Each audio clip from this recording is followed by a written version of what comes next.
All right, welcome back, class. Trigonometry, SOHCAHTOA. That's a good one to know. Anytime I'm doing trig, this goes up right away.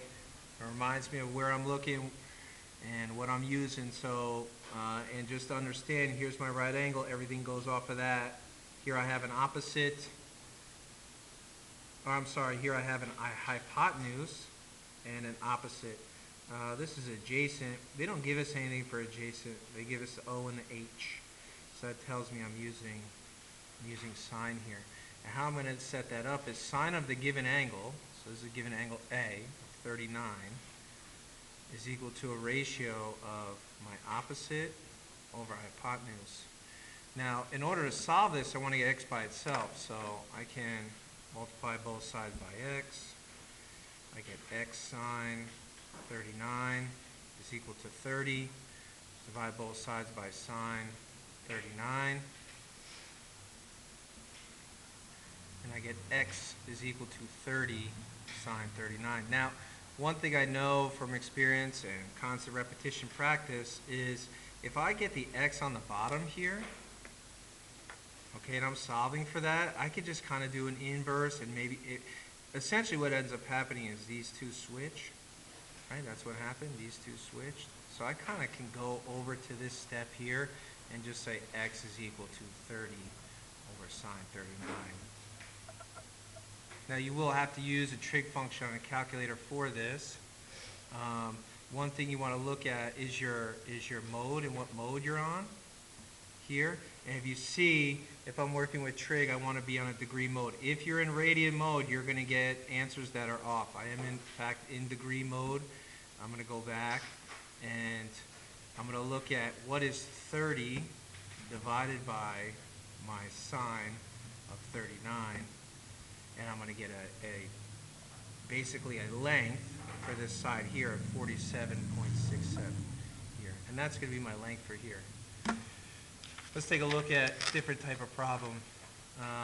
Again, SOHCAHTOA, I want to write that down right away. Each problem, just so I have an idea of what I'm looking for. And in this case, here's my given angle. I'm given an adjacent and a hypotenuse. Be careful you don't consider your, kind of like I did on the last problem, consider this. Always find your hypotenuse first. Don't make the mistake of making this an opposite or adjacent. So if I have AH, I have cosine. So I'm going to do cosine of my given angle is equal to 14 over x. And just like I showed you, I have this variable on the bottom, so quick switch, x is equal to 14 cosine 27. And if I look for that on my calculator here, I find my cosine, but I want to divide, so 14 divided by my cosine, 27, and I get a distance or a length of 15.71. You may be given a problem in which they don't give you the hypotenuse.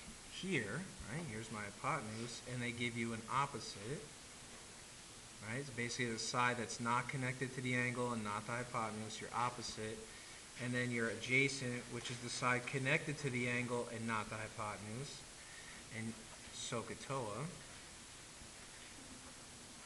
you have an opposite and adjacent, which tells me I'm using a tan of a given angle is equal to an opposite. Now here's one where the variable's on top. Simple solve here. 27, multiply both sides by 27. X is simply equal to 27 times tan 38. And I get a 21.09 for my length. And make sure you double check your lengths. I mean, it makes sense. This would be a bigger angle, right? This is 90 degrees. So if I did 90 minus 38, this would be 52 degrees. This is a bigger angle, so I have a bigger side. The smaller angle has a smaller side here, so it does match up.